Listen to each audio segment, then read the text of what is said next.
All right, we are back for another edition of the Astro Weather. Let me check my microphoneage. See if we got it in the. Yep, we're all hooked up. Well, look who's here. It's the astrological cat. Come on over. He's waiting for his invitation. Jasper's a projector, so he has to be invited, of course. There he is. Remember this guy? He used to be the star of the internet back in the day. He had his own song. He had his own fan club. I was managing his fan club for a while, but it got too overwhelming. I had to step down. But there he is, the astrological cat. You do a better job wiping your bum. He looks grumpy today. Oh, come on. Is this a grumpy face? Is this a grumpy face? Is this a grumpy face? He's like, put me the fuck down, motherfucker. Right now. Nah, that's a good face.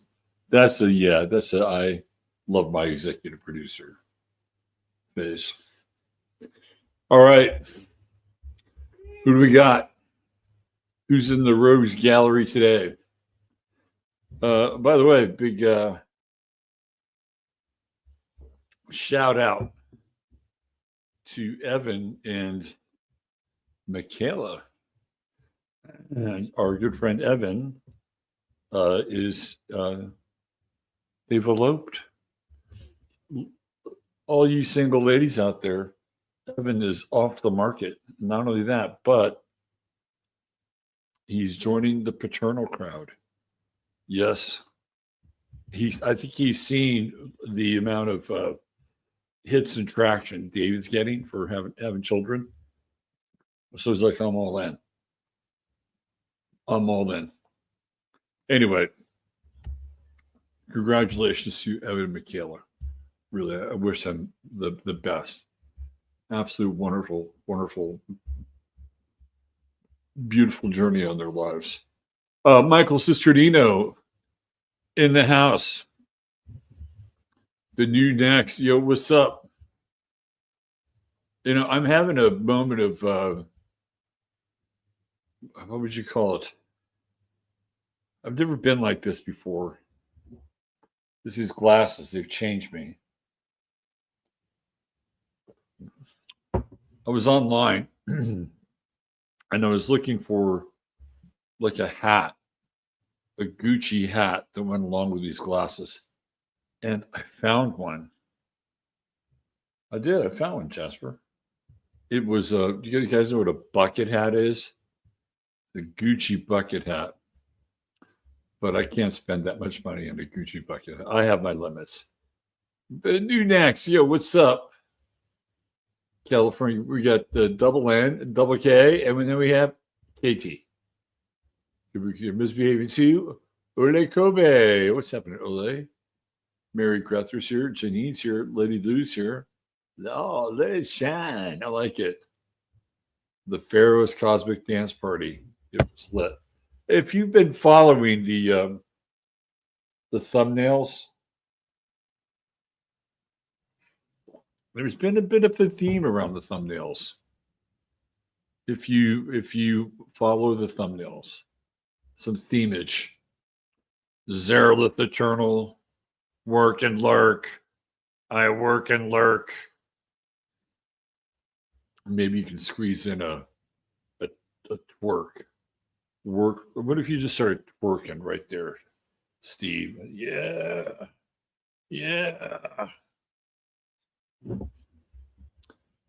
Janice Phillips.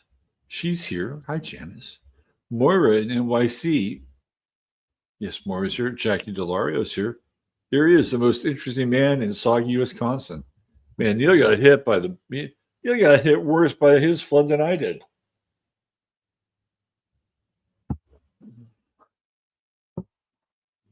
Drying out. I think he had to get a new hot water heater. Diane Evans, what's going on? There's Orlando. It's Groundhog Day. I use Groundhog Day as a metaphor for yesterday. I was all about Groundhog Day yesterday. Brandy with the hey y'all.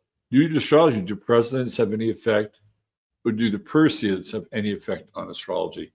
That's a good question. Kind of more like, I would say, the acid reflux of the cosmos. That's how I would quantify it. The acid reflux. Yeah, I'm not really sure if the Perseids have any real impact on us. I mean, it's kind of a cool thing, but then you have to, okay, well, what are the Perseids? Who is Perseid? What does Perseid stand for? What sign are the Perseids? Where are they? What sign are they in?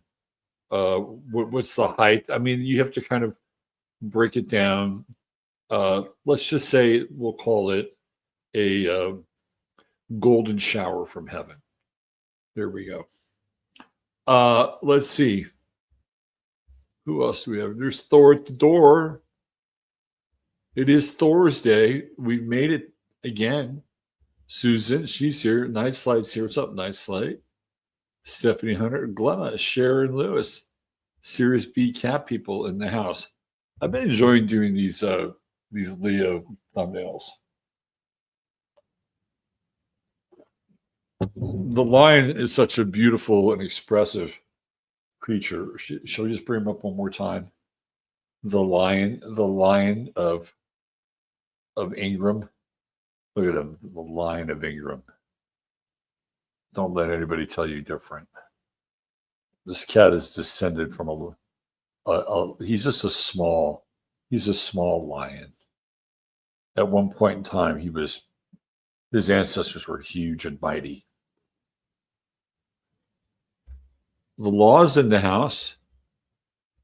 Lisa Ann White. Let's see. Bill Smith, what's up, Bill? The best thumbnail glitch in the Matrix. Like that. Integrity and karma. Integrity and karma. There she is, the lovely Joan S. One saving awesome 1 tooth at a time. Michael Pafford, very clever. Very clever with the Jeopardy music. Yeah, I was endeavoring to get here on time. Really, I was. Let's see who. Tom Jordan. Hey, Tom Jordan's in the house. How about that? Let's see. Who else do we have here?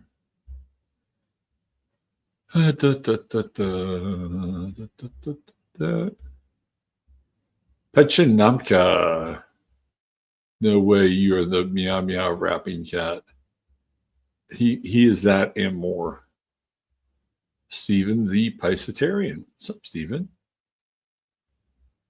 Let's see. Privacy Anti-Scum is here with us. Robin Dan. What's up, Robin? Peachy's looking at the wildlife on the other side of the window. That's her jam. Dudley Logham's here. Christine Aphrodite as well. Yes, thank you, Tom. You can buy me a cup of coffee there if you like the show, if you're enjoying the content. A heavenly golden shower. That's not kinky. It was never meant to be kinky. Only kinky minds would interpret the beauty, the what would we call it? The golden aura of sparks descending upon the crown of our world. There's absolutely nothing pornographic in that at all. My dad calls the Perseid 7 sisters. Let's see. Let's see. Who else? Moon at 26 Sag. Does it make me intuitive? Um, yeah, it can give you a sense of whacked out purpose that only you yourself may understand and have to believe in. That's what I think. Not everybody's going to get your connection with the Galactic Center. Cosmic Detective. What's up, CD? Let's see. The Shand resonance has been off the charts the last couple days. Huh. The Shand resonance. We're going to have to look that up. The Shand resonance. Okay. We're here now. If you like the show, you know what to do. Yeah, hit the like button, thumbs up, and subscribe, notifications, all that stuff. Right? Yes.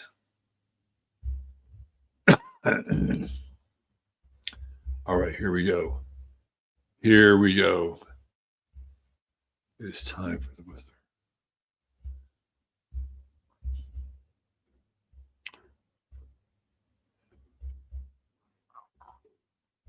Let's see.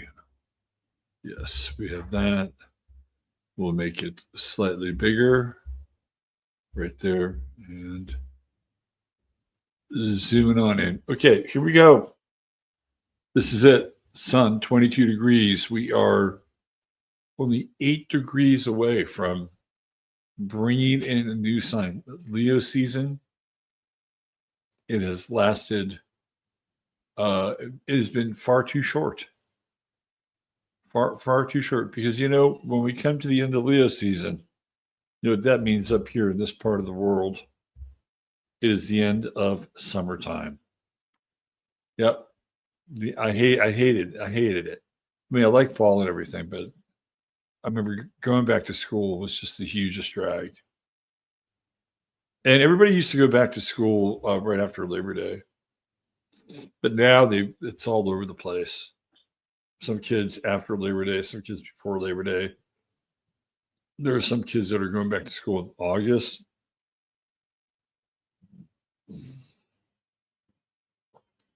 I mean, the whole idea of school is going to have to be completely and utterly rethought. We're dealing with 20th century schooling models, and 21st century technologies are about to be unleashed upon us. So I just don't I don't see how this is gonna work out just in terms of normal school, quote unquote normal school. I don't think it's going to be a reasonable exchange. I mean, we're about to go through a technological revolution, which on the one hand is going to look very sophisticated and very powerful and like, wow, look at all the neat shit. But don't be fooled by it, because a lot of it is going to be technology that has a built-in loop, meaning that it's very centralized. And the whole idea with this next layer of technological development and the rollout is that there are only going to be a few people that will have to run these centralized systems.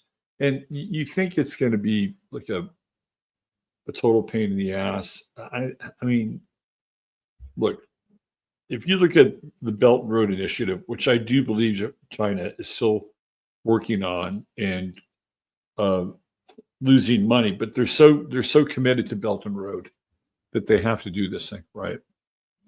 That it will have its own operating system. And what I mean by that is that everything that's let's say you pick up some kind of a shipment in Beijing. Okay, and that shipment in Beijing is going to go one or two. Well, you go three. Let's go with two examples. One either by sea or the other by land.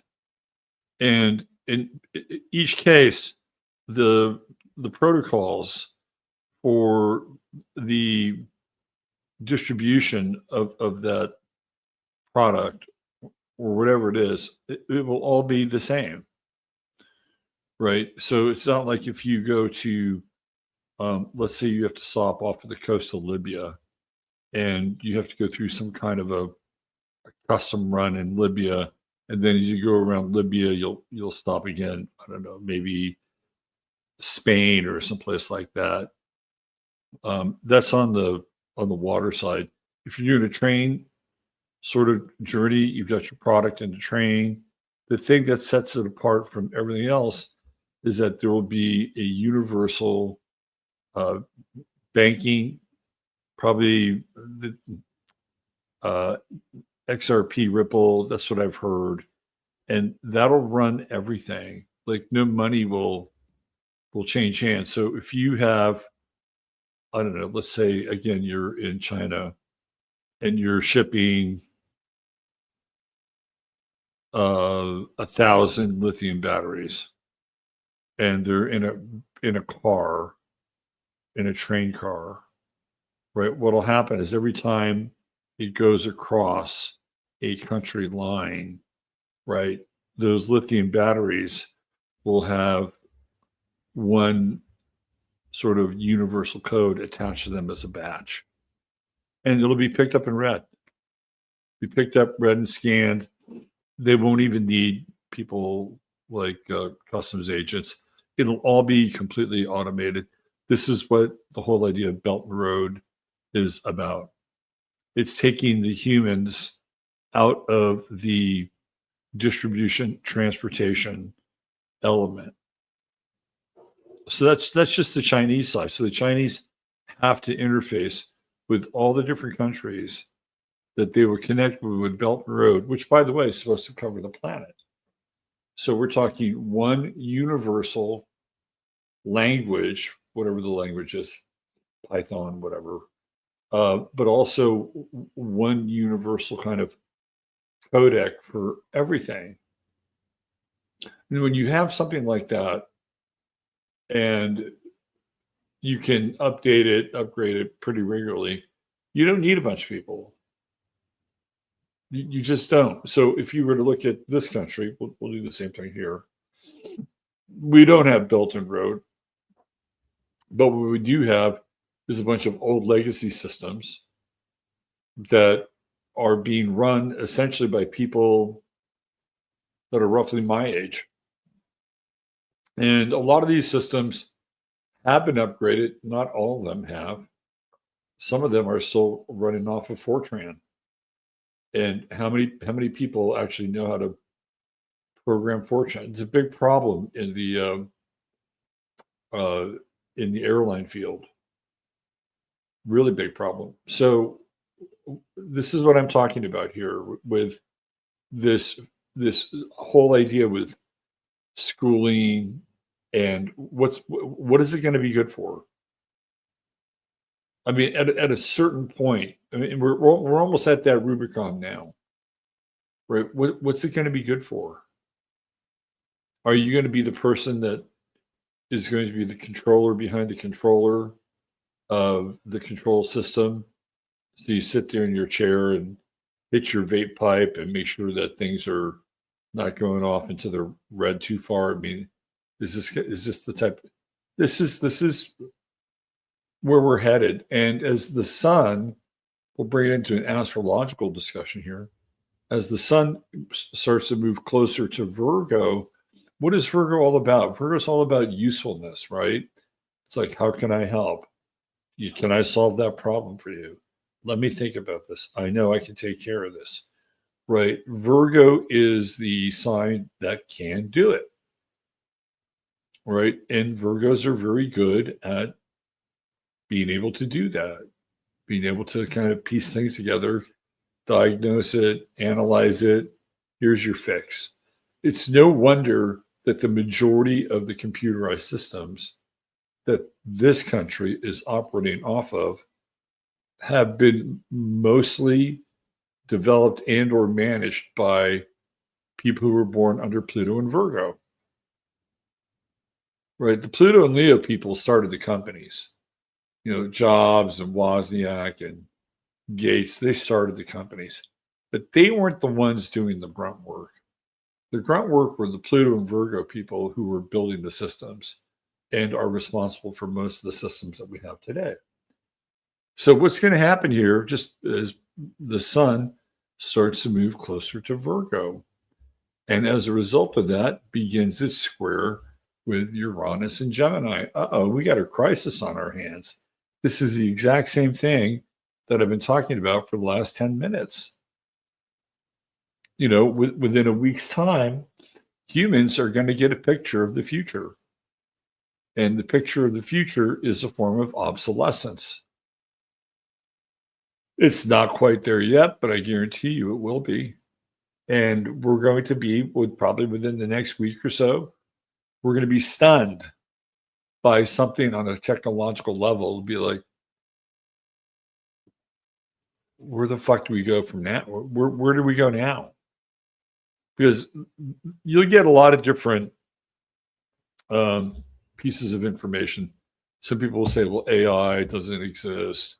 Quantum computing doesn't exist. None of it exists. And you get other people say, well, I know it exists. I've worked with it. And it exists at very high levels and certain. So it's still one of those areas that's a bit debatable. It's sort of like, is there such a thing as the atomic bomb? I'm not sure there is. Is there atomic power? Sure.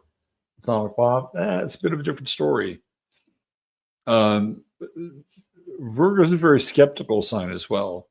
And as it moves close, we're already in the square right now with Uranus. But as we move closer into Virgo, we become much, much more skeptical. Even over the notion of reality, like Uranus and Gemini gives us a split view of reality. Sort of like, I was thinking about this the other night, actually, last night. Do you feel like we live on the same world? Honestly, I don't. For a long time, you try to get a sense of where you are in time and space. And for a long time, I thought, yeah, the world is the same, except all of these strange variables have been introduced, and the strange variable world is one that becomes less and less recognizable. For quite a while, I thought, well, we're just, because when we talk about astrology, we are talking about variables, and sometimes they're quite strange, like the Sun Uranus square, and being able to like stare down one's own obsolescence in a lot of ways. But I came to this conclusion that we may not be living in the same world. Like everything just seems so dramatically different. And you could say, well, it's the acceleration of 10 years worth of social programming. I don't really have a problem with that, but it just seems like we're living in a very, very, very, like, how the fuck did we get here? Why are all these hippos fighting for McNugget sauces over at churches? Like, how did we get to this world? Like, it's such an unrecognized. If you were to take one of those videos, and you know the videos I'm talking about. Come on, let's be honest here. We've all seen them. We've all indulged them just a little bit. You take one of those videos and you play it and you say to yourself, gee, what was that? What was it like in, what would that have been like in 1980? Like the fucking Watts riots. That's what it would have been like. It would have been the great church, the great church's chicken sauce rumble. Now it's just another day on TikTok or Twitter. But that's what I'm talking about, like in terms of the difference of the world. And we're in this weird phase of just like normalization. Oh, well, that shit just happens all the time now. And yeah, is some of it a byproduct of social engineering? Sure, absolutely. But there's no way, absolutely no way, that it is even remotely related to a world that we used to live in. And I'm not even saying well, was that world better? Yeah, I think it was better. But there's things about that world that are not totally complete. And I'm going to bring this back to the astrology. So hang in there with me, okay? Now that Nick Fuentes has become an absolute rock star on the internet, everybody wants a piece of Nick in some good ways, some bad ways. And one of the things, if you're not really familiar with him, because I know some of you don't spend a lot of time sticking your head into the culture, but Nick has some very extreme views on things like, race, for instance. He's not into race mixing. He believes that people who have a certain skin tone should marry and have offspring with another person of the certain skin tone. And so I'm of two minds with this. Sometimes when people love each other, they just love each other. It's just the way it is.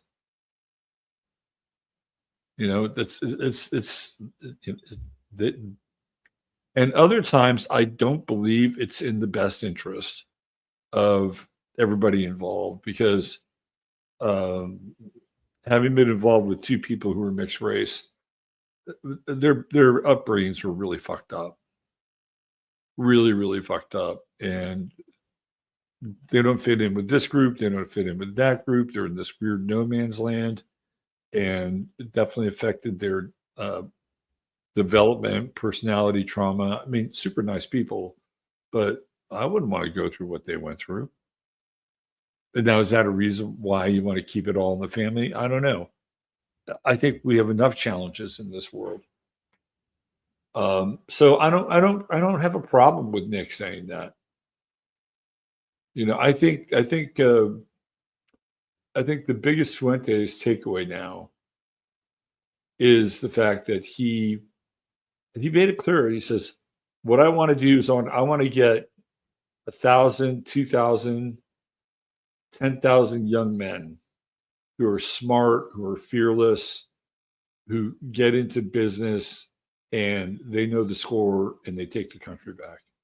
And I thought this is the most well-articulated version of a long-term goal and process that I've heard of coming out of his mouth, right? But again, if we're talking about the astrology around this whole thing, this goes all the way back to, it's not like Mercury retrograde, but we do have Saturn retrograde, right? We're coming out of Mercury retrograde. And the reason I brought up Fuentes was that you could go back to the 90s and you could have conversations with daytime talk shows.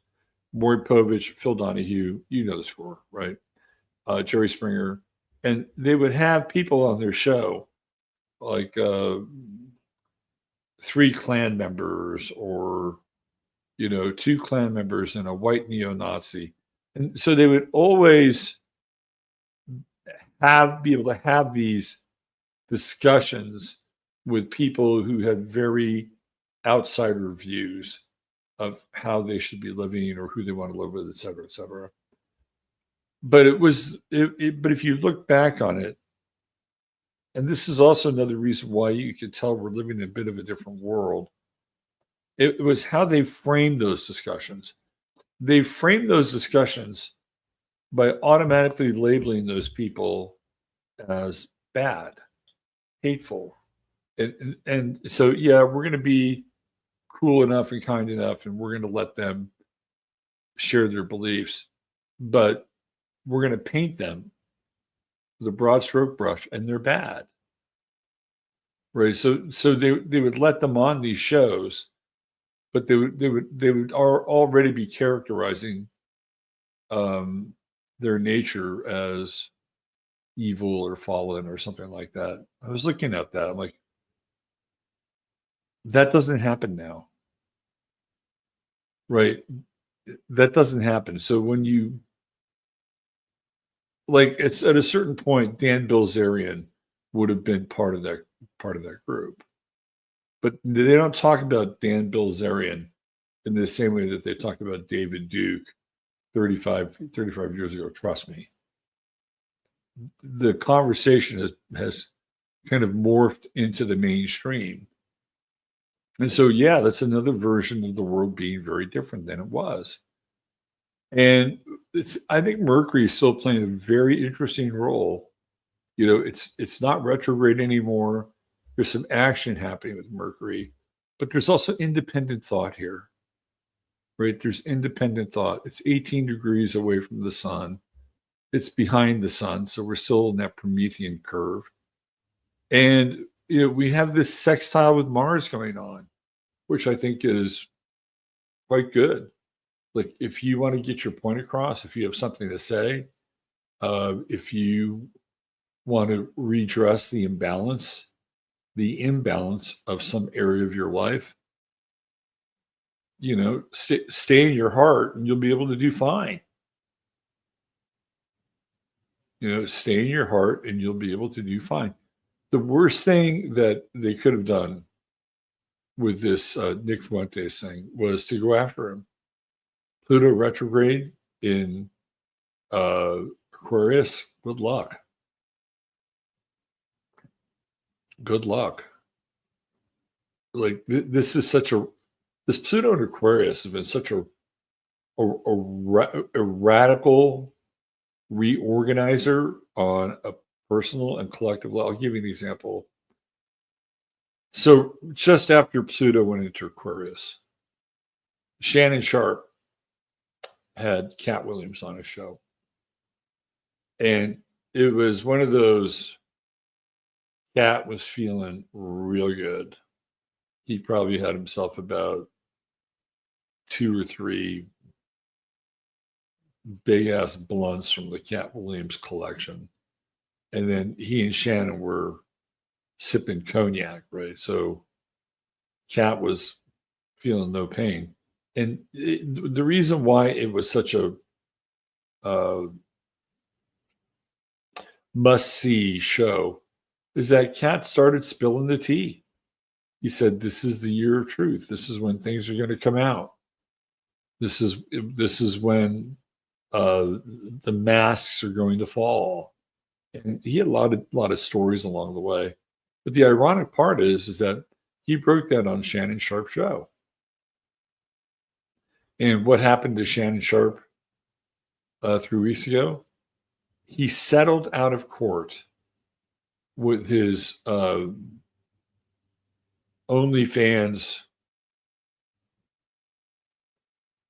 I'm going to call her con artist, for $23 million.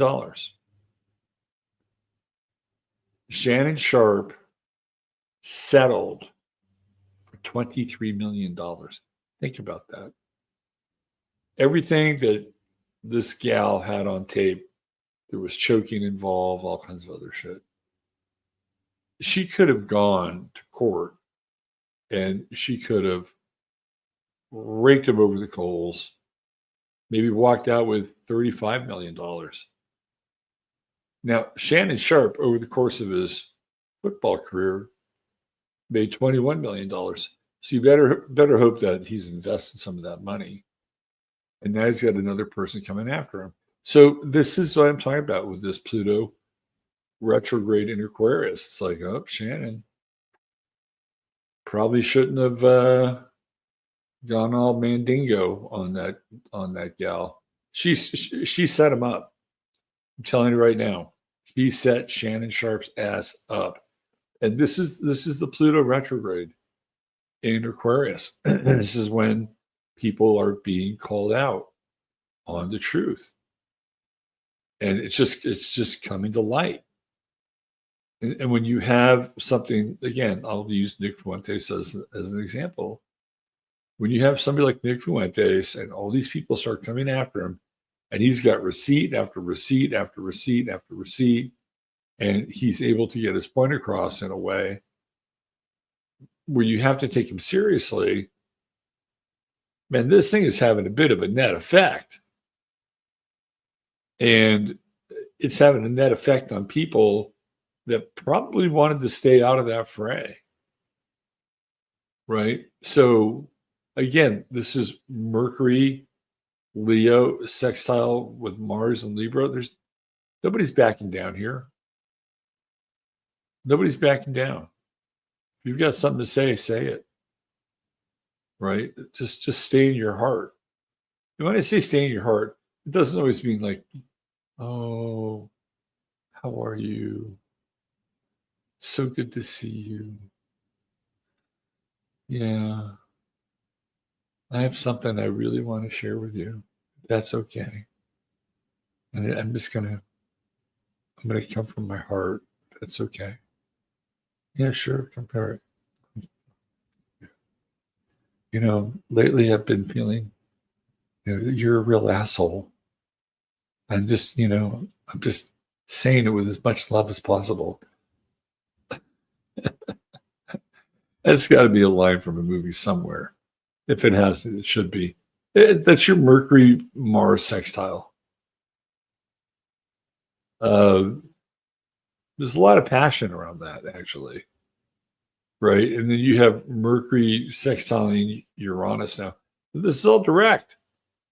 You've got that Mars Uranus trine, Pluto Uranus trine, Mars Pluto trine. We're topping it off a little bit of a kite pattern. Communication is not the problem today. I can tell you that right now. It's how other people receive the communication. That's the issue. That is a bit of the issue. By tonight, we're going to have that moon in Taurus, which will be good. It's almost done with Aries. It'll be a little touchy this morning. A little touchy. Just remember that. Little kid glove treatment this morning, but it's going to move into Taurus, and so we'll have moon in Taurus Friday, Saturday. Go have a barbecue. Do a barbecue this weekend. It will not disappoint with the moon in Taurus. There's a lot going on. Hold on a second. Let me sneeze. I feel like three. Thank you. I feel like with this Moon Pluto square, especially in Taurus, I think we become aware of our values in a way that we haven't been fully cognizant of, and this idea that we theoretically could lose some of them. And this gets me into the conversation around Trump and Washington, D.C., and what they're doing with the people in the streets, crime, et cetera, et cetera. Everybody knows that we've got problems here. There are countries in the world where they would not allow people to live on the streets the way that we do here for a number of reasons, mostly because it would shame their culture. And so now in Washington, Trump wants to deploy the Army, National Guard, and basically take over law enforcement for the District of Columbia. And with the idea that this may not be the first or last time this is going to happen.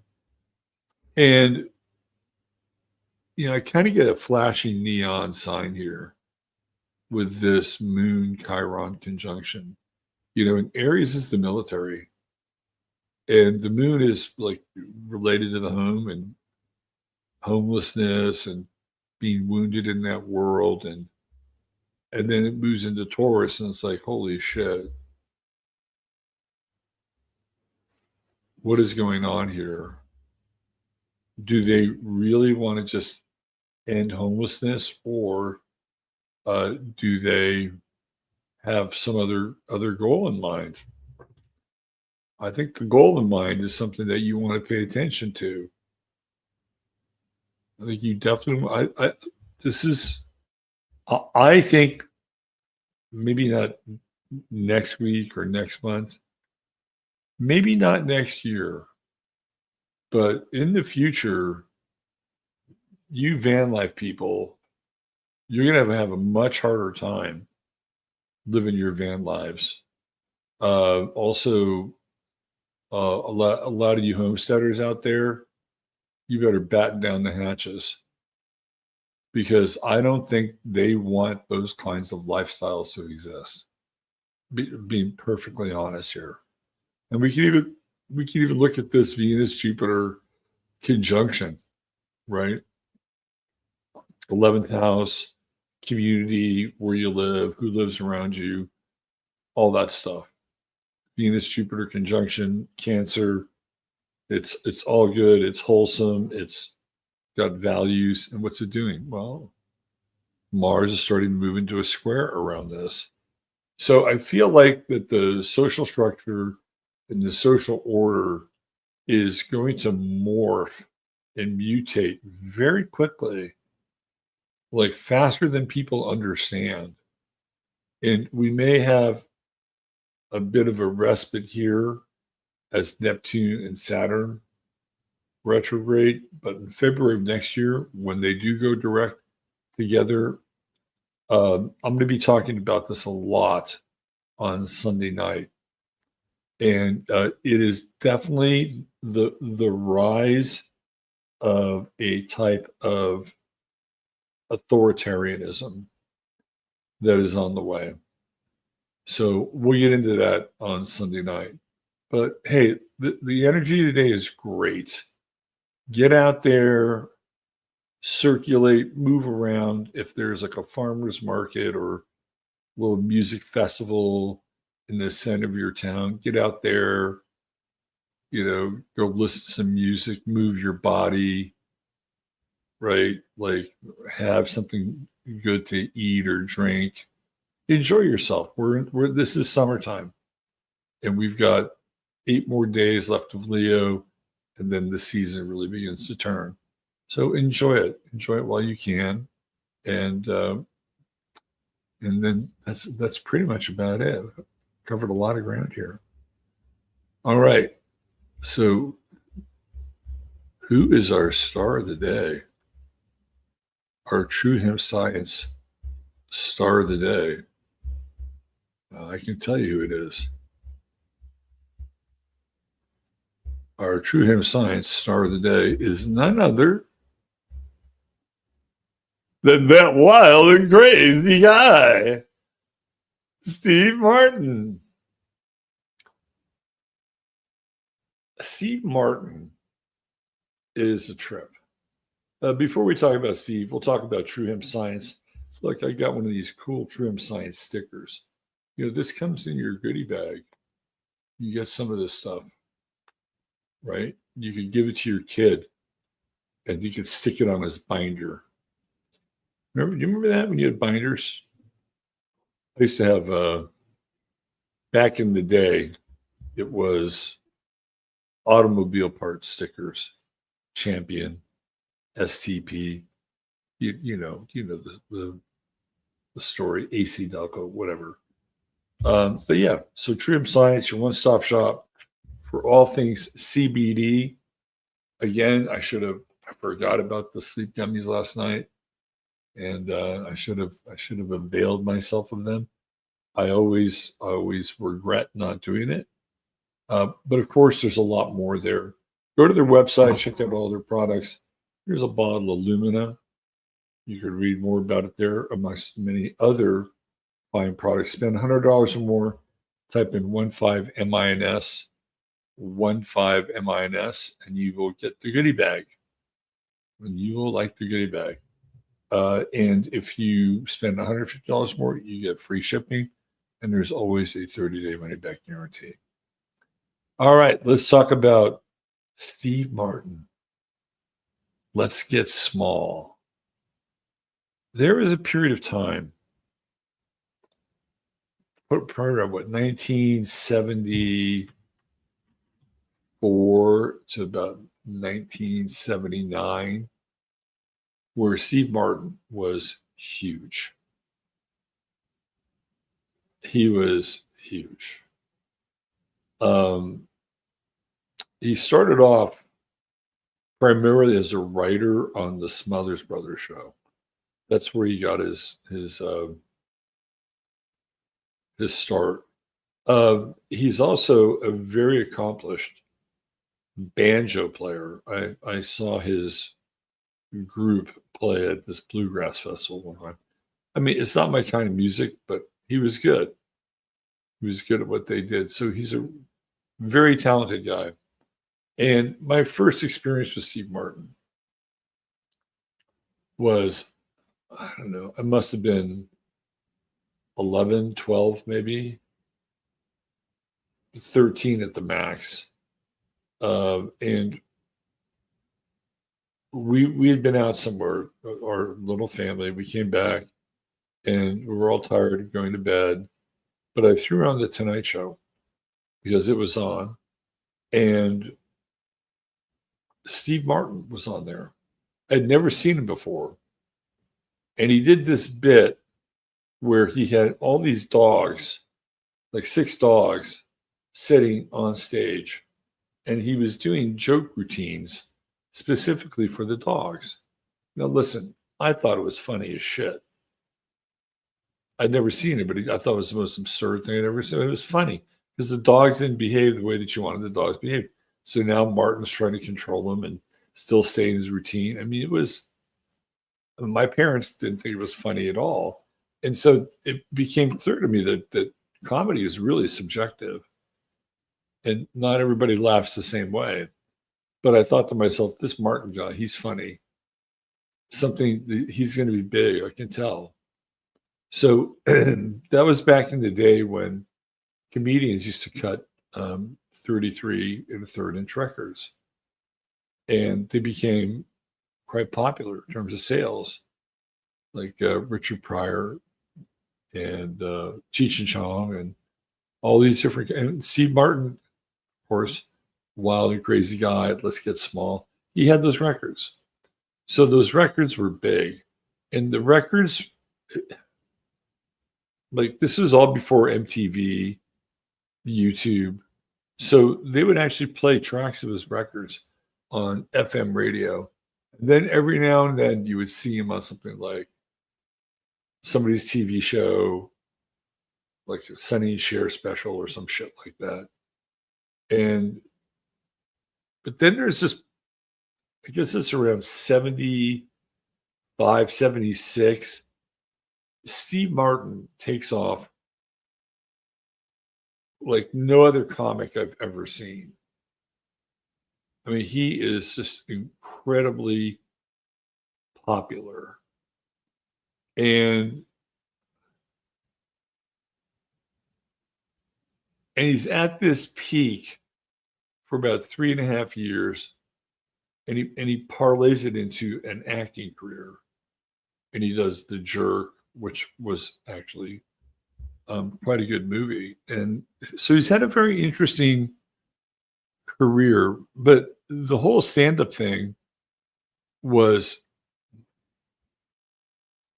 a real phenomenon. I mean, you really had to be there because you go back and you look at it now, and not all of it is very funny. You know, he did this takeoff on King Tut.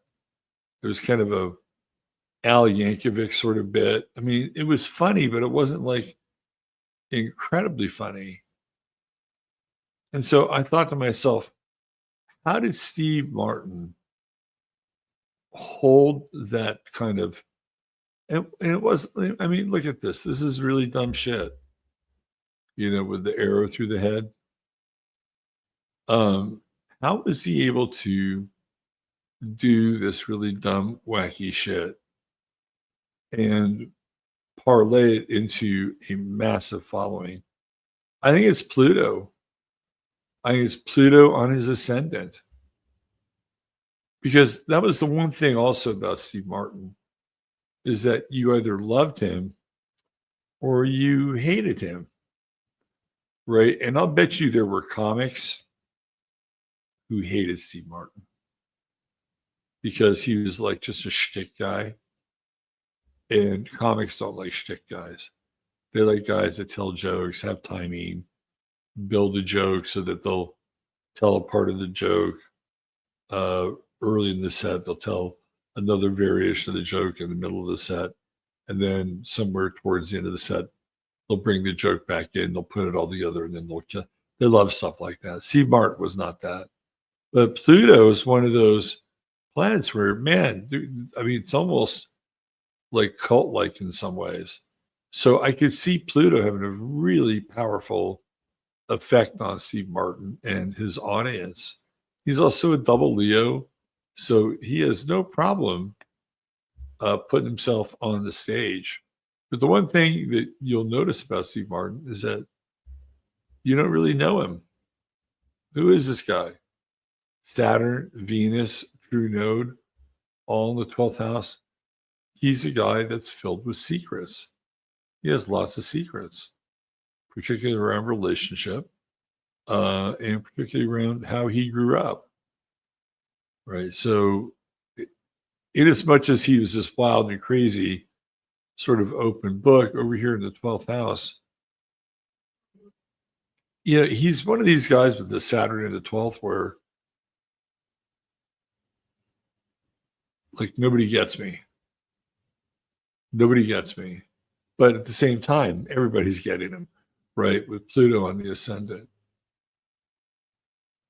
Really fascinating. Venus, Neptune sextile. He's a romantic sucker for love. I don't know if was he married to Mary Steenburgen at one point? I forget. He's got a big 11th house, Mars, Uranus. For me, that's when he, like, one of the famous anecdotes of Steve Martin's performing career was he was at a club in San Francisco, and he decided, this is in downtown San Francisco, near the Tenderloin. He decided to take everybody out of the club and go on a tour of the neighborhood. Like if you were a promoter of that tour, you'd be shaking your head because it's not the greatest area of San Francisco. And yet, to me, it feels very 11th housey. Like, let's just be he's got a great kind of spontaneous nature about him with that Mars Uranus sextile and the trine to the sun. Like, yeah, did he work out routines and have lines? Sure. But Steve Martin was also an improviser, and I would think a fairly significant one. I mean, it's not easy to take a whole group of people out of a big nightclub and walk them around the neighborhood and give them a tour and keep them in stitches and then bring them back into the nightclub. I mean, that's when he was at the peak of his powers, and he could do stuff like that. He's got unusual friends, obviously, with Mars Uranus there. He's a big time art collector. I don't know if you guys know that, but he's got one of the biggest art collections in the Western world. And he has Moon in Libra, and Pallas in Libra, Neptune in Libra. The man loves his art, right? He loves his art. Jupiter and Virgo. That's interesting. But it's almost leaning into that second to third. He's got no problem with money. A very, you know, if you just look at his chart, like what's he here to do? I mean, we're looking at a borderline bundle chart, aren't we? So this is all about crowds, group experience, right? Then he's got the sort of the hidden factor. Like, what does he really think? What does he really feel? And for a guy who is supposed to be occupying his 12th house and being such a public figure, wow.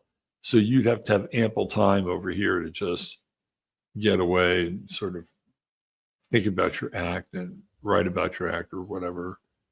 So 12th house, soul, 11th house, public performance groups, first house, the self, the second house, money, material values.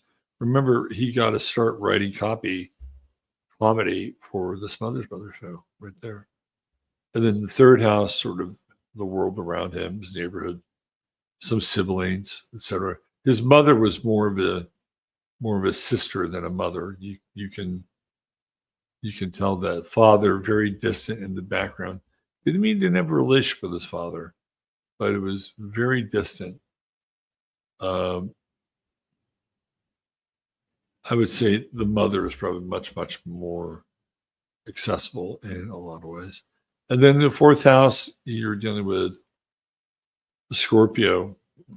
I would imagine that he's also really, really good at renovating homes. I think Steve Martin's worth a shit ton of money.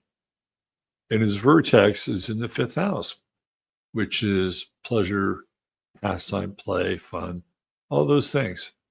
And he's going to find out more about who he is by going through that vertex. But he's really working on 1, 2, 3, 4, literally 5 areas of his chart. That's what he's here to do.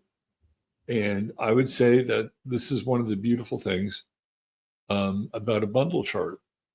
Like if you just lock in and work on those things, you'll get a lot accomplished. You have to, just by the nature of the bundle. And this one is a good one. Self, money, material values, you know, your local community, the world of the stage and groups and other people. This is a good bundle. And he's got that 29th degree midheaven in Aries. So that's about overcoming obstacles in order to get to the land of milk and honey, which is Taurus in the 10th house, where he can get paid. Steve Martin's worth a lot of money. A lot of money. But for me, it really comes down to that like 4-year period, roughly 74 to 79. And there's no other, you got to remember now, like Richard Pryor's around. Richard Pryor is around. Richard Pryor is huge at this time. George Carlin is there. He hasn't become the George Carlin that he will become. But Martin is not only is they're equal in terms of popularity, he's also starting to get involved with Saturday Night Live during that time. I think he has the record for the most co-hosts on Saturday Night Live. This Pluto on the ascendant really speaks to how he galvanized that moment. I'd have to go back and look at some of those trines. It's probably the Sagittarian Neptune trines, right? Going through his fifth house and trining his ascendant and trining Pluto. I think that was really the elixir for that 4 or 5 year period where he could do no wrong. He was everywhere. And some of his stuff was goofy and wasn't even funny. But it was Pluto. Pluto magnetized him to the masses in a way that very few artists or comedians get to experience like that. Completely meteoric. And beyond meteoric, almost cult-like in some ways. All right. So there you go. That's your True Hemp Science Star of the Day, Steve Martin. I hope you learned a little bit about astrology by checking out his chart. And if you're interested in an astrological reading, you can find me listed here and order one. I will be on the road, and that's going to be happening in the first week in September. So it looks, I'm going to put something up on Twitter, on Twitter locals. So it looks like the probably going to be hitting Nashville on that Sunday night, which is the 31st. 31st in Nashville. I think it's a good time. Labor Day is the next day. A lot of people have it off. So we could have a get together. If you're not on locals, join locals. It's free. There's also a option to support my work on locals as well. If you'd like to do that, that's $11 a month.